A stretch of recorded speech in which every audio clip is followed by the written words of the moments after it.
Okay, thank you. Welcome all to my presentation today about work package 4 of GeneSwitch. My name is Mari Calus and I work at Wageningen University as an associate professor in the animal breeding and genomics group. My talk is about work package 4 and is entitled Improving Predictive Models for Genomic Selection. So just a quick outline to my talk. I'll briefly start with explaining what genomic prediction is, for those of you unfamiliar with it. Then I'll introduce our work package, share some results and output so far. And then I'll end with listing some anticipated impacts and some take-home messages. So just very briefly, what is genomic prediction? Now put yourself in the position of an animal breeder, in this case a pig breeder who has a litter of pigs. And let's assume there's 4 litter mates in this case. And the question is, of these young animals, which of those are should be kept for breeding purposes? So in other words, which of those animals are better than the average of this family? So if they're really young, you don't have any performance information of these animals themselves, so you really can't tell those full sips apart. However, with genomic prediction, what you do is you take a DNA sample of each one of them. This can be through tissue, or it could be taken as blood. With this sample, you build a DNA profile of this individual, which consists of so-called SNP genotypes. And based on this profile, you can actually predict a genomic breeding value. So in this case, let's assume we focus on the trait number of piglets. And then what we find that this genomic breeding value tells that 2 of them have a positive breeding value and 2 have a negative one. So then to finish off the job, what you do, you select the ones with the highest breeding values and you keep those for breeding purposes and you don't keep the ones that have a breeding value which aren't good enough. So that's really in a nutshell how genomic prediction works, and it hopefully it clarifies how this technique accelerates animal breeding, simply because you can select the animals at a very young age before they've actually shown any performance whatsoever themselves.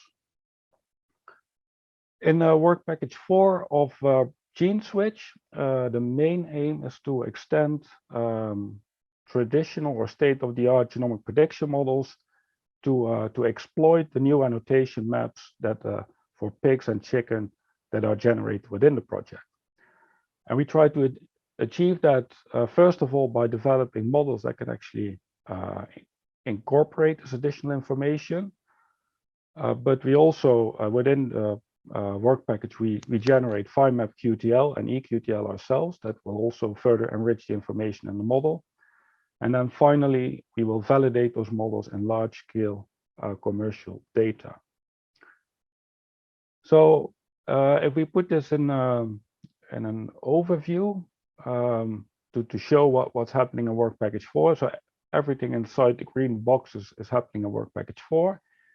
So the traditional genomic prediction models, the input that they take are genotypes and phenotypes of a reference population. In this case, we're going to add 3 sources of information to this. It's first of all the functional annotation maps generated by work package 1 and 2. And then in addition, within the work package, QTL are being fine mapped for body weight in chickens, and also eQTL have been generated for pigs.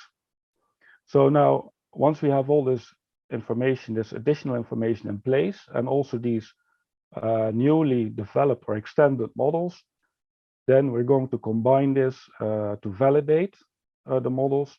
We're going to do that at 2 levels.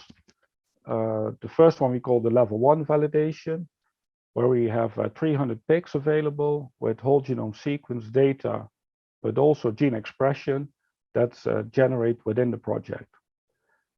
And the level 2 validation, that involves using commercial data from pigs and poultry, and I'll go into a bit more detail later, but there we have the traditional input to the genomic prediction model, And we're going to enrich that with the functional annotation to see if we can get higher prediction accuracies.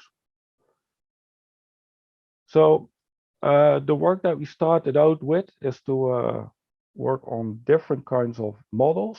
And one of the groups in INRAE has been working in particular on Bayesian models for genomic prediction. So to give a little bit of context, having this functional annotation sort of holds the promise that we should actually be able to better understand how complex traits work, because we can pinpoint certain regions in the genome better with it. So in this sense, it can actually help to do QTL mapping and to make inferences about the background of the traits. Now, once that's the case, we also hope that it can improve prediction so that it can give higher genomic prediction accuracy. So the starting point here was to use state-of-the-art Bayesian models. One is called Bayes-R and one is called Bayes-RC. I'll go in a bit more detail in a minute. And then to add functional annotation and multiple sources thereof as a prior information in the model. So to try and guide you through this step by step, here at the very bottom, we see a genotype of an individual, which consists of 0, 1s, and 2s. These are just allele counts of a certain allele at different positions in the genome. If we have those genotypes for a large number of individuals, and we have phenotypes, so measured performance, then we can use that to predict genomic breeding values for animals for which we have genotypes only. Now, so then one of the starting points is this Bayes-R model. And what Bayes-R actually does is it looks through each of those SNPs and it divides them in 4 different categories. There's a null category, which is assumed to explain no genetic variance at all. And then there's 3 that explain increasingly more genetic variance. So there's a small fraction of the loci is being allocated to this high category. Now, a previous advancement of the Bayes-R model was to actually do this division in the 4 groups within different groups of annotations. So here on top of the genotypes, 2 levels of annotations have been added. The first one were QTLs that have been recorded in the animal QTL database. And the other one are GWAS hits. And then the idea is that if there's a GWAS hit at a certain locus, then that locus is put in the first category. Now, if there's a QTL hit in the animal QTL database, then that locus is put in the second category, and all remaining loci are together put in a third category. And with any... So I think Mario explained about these 3 different categories. And then I think that the next step, what the group at INRA did, is instead of assigning a SNP to a single class, they also extended the model to have a multiple annotations possible for their SNPs. And then again, to allow for different ages of the development stage of the animals, but also the different tissues. And this is all, I think the main message is that this software has been developed, but also been made publicly available on this GitHub address. So, okay. And I think they also applied it to a study with not data from GeneSwitch, but from other data from INRA, from other projects, where they showed that also their annotations can have an impact on the accuracy. I can't give you all the details because I was not too involved in preparing this slide. Apologies for that. And also for daily weight gain, that they use these kind of annotations. And Mari was back. Here, as you can see, is for the first trait, there's actually an advantage of using this annotation, a small advantage for average daily weight gain, but there isn't for back fat thickness of using annotation in these new models. And the annotation here was based on gene function. No, so it was based on QTLs and the category or the trait it was associated with. And you can see here that, well, for average daily weight gain, those that are associated with the feed conversion, they have the highest proportion of loci that are assigned to the class that explains most variants, which sort of intuitively makes sense. On the other hand, the differences between the trait categories is not that big. So in the previous slide, we used data that was already available at INRAE of pigs. And then, well, one of the things in the project is that the data that's coming available in the project is not there until the third or the end of the third year of the project. So to start working with the models we developed, we also started to work with available data on the diversity outbred mouse. And just to say a little bit how this population looks like, so we had here something like 4 generations of data of outbred mice that derived back 10 generations ago to 8 inbred founder strains. The interesting thing about this data is that very many different traits have been recorded on it. So what we did is we applied GBLUP, which is the straightforward linear genomic prediction model, to a number of traits, but we also applied a machine learning model because our aim here was actually to develop machine learning models for genomic prediction.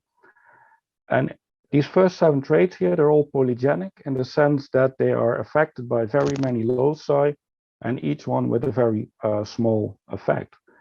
And what you can see is that the prediction accuracy along the y-axis is typically somewhat higher for the standard linear model, or at least as good as for the machine learning model. So in some cases, the linear model is actually quite a bit higher. But interestingly, in addition to those polygenic traits, there was also a number of traits that were known to be affected by epistatic interactions. And when we looked at those, what we found is actually that the machine learning model had a higher prediction accuracy than the linear model, which fitted the expectations because machine learning models are more flexible and they should implicitly be able to model interactions between loci. So this really seems to be the case that this works. So that was a really nice result. Then in the next step in the analysis on this mouse data, we also added gene expression data of these individuals.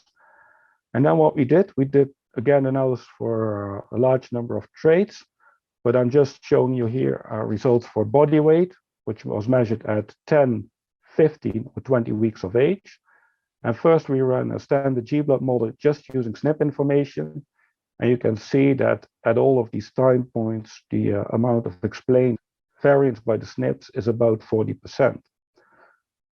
Then we fitted only gene expression in the model.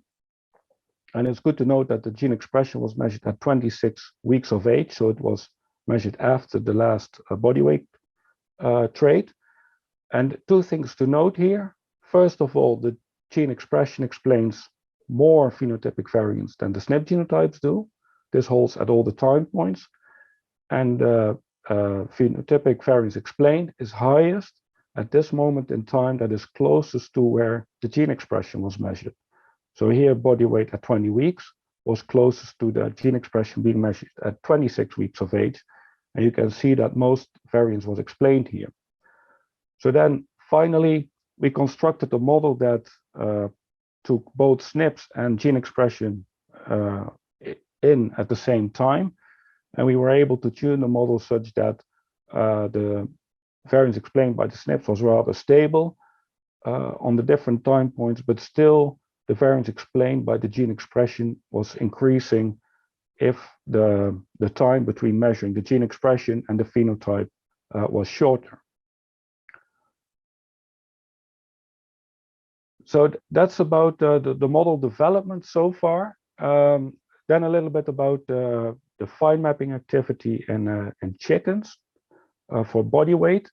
So here, the group of Ørjan Kalborg at Uppsala University is using data from the Virginia chicken lines, and these lines, they're very interesting in the sense that for 60 years they've been doing bidirectional selection for body weight. So there's been a line where continuously body weight was increased by selection, and the other one it was continuously decreased.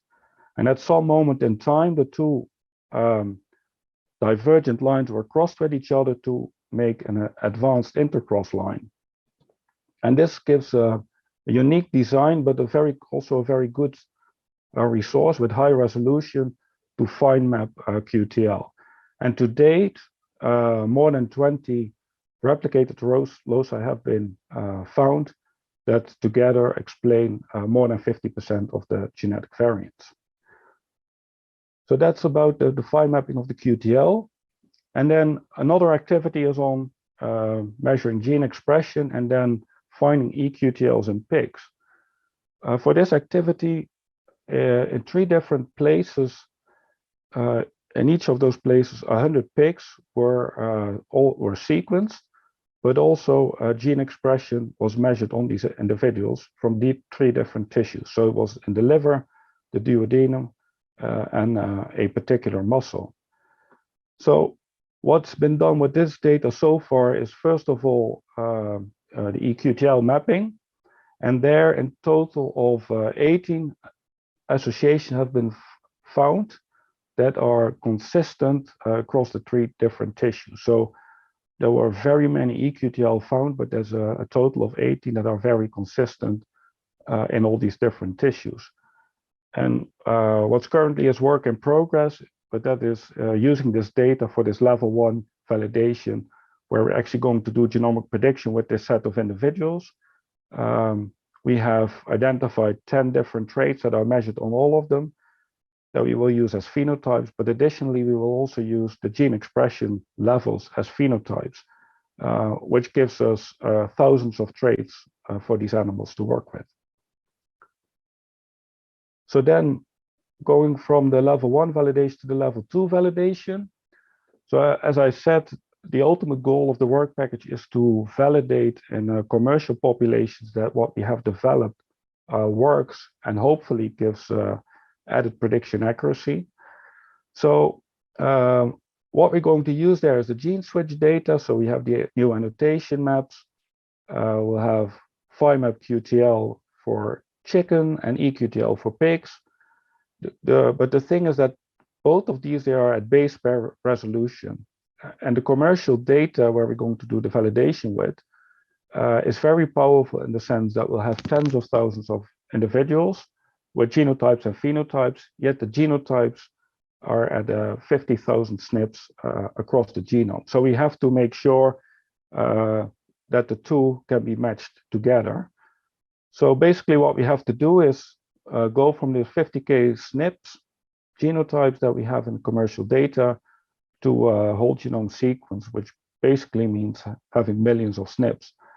And this will be done, this is currently ongoing, by imputing those genotypes up, such that in the end, we have for those tens of thousands of individuals, we have genotype data at the base pair resolution.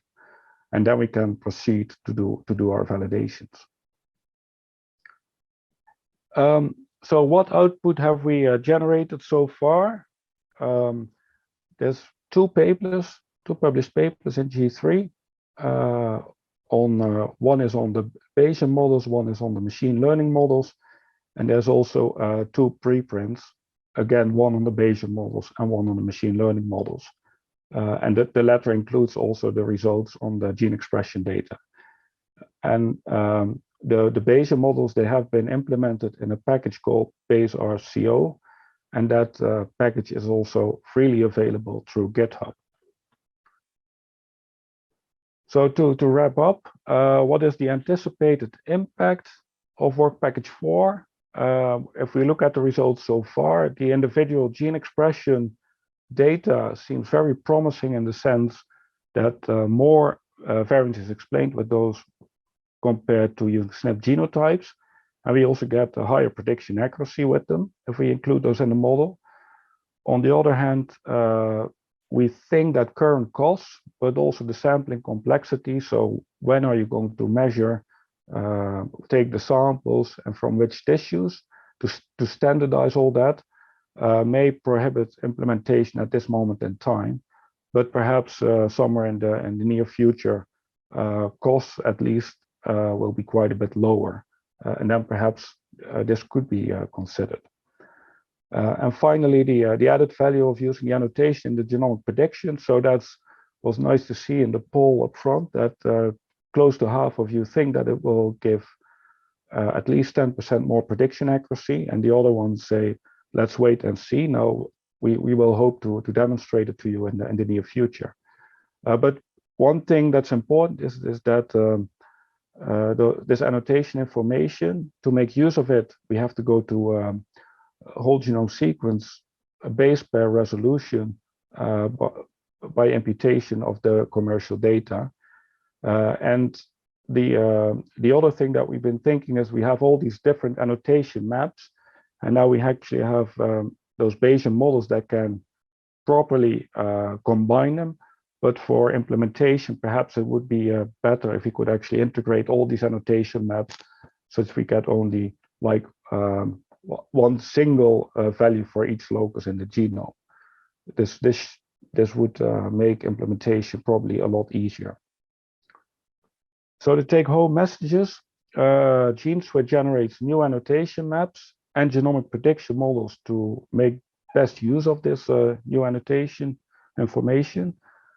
So far, we've been focusing mostly on model development, and as a result, this base RCO package is now freely available on GitHub. Our results show that individual level gene expression explains a considerable variance, yet this depends on the moment of sampling. So the closer you get your gene expression to the moment where you want to predict your phenotype, the better it is. And current work in progress is the validation, the ongoing validation to show to what extent we can capitalize on the annotation maps requiring whole genome sequence resolution. So I would say the best is yet to come. So please stay tuned for our results in the next year and a half.